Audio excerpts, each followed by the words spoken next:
pek pahalı her cana hem de ayozlular. İlk bizim sözümüz küçükten bu güzel toprakta.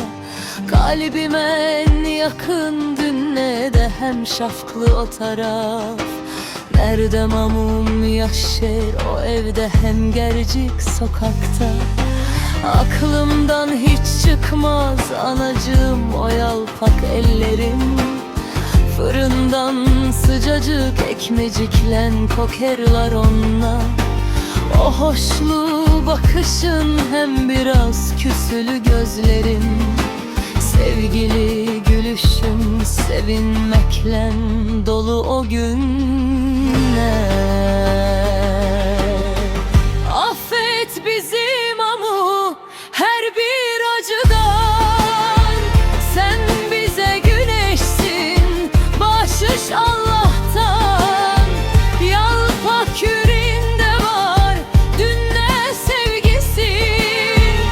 Sıcak kucağında da dünne mirası.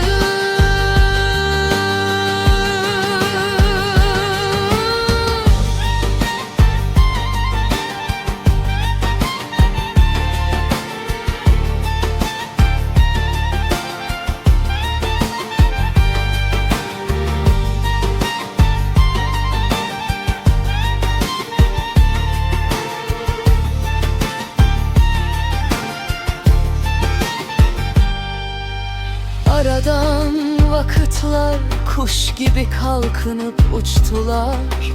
Uşaklar büyüdüler, evlenip gittiler evinden.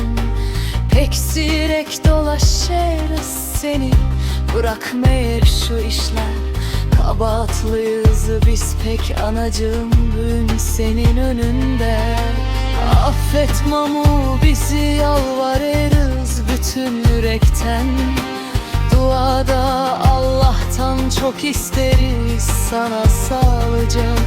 Sen meleksin bize ölümsüz bir bahşiş göklerden. Az kaldı dayanma büyük sevgiyle evin dolacak.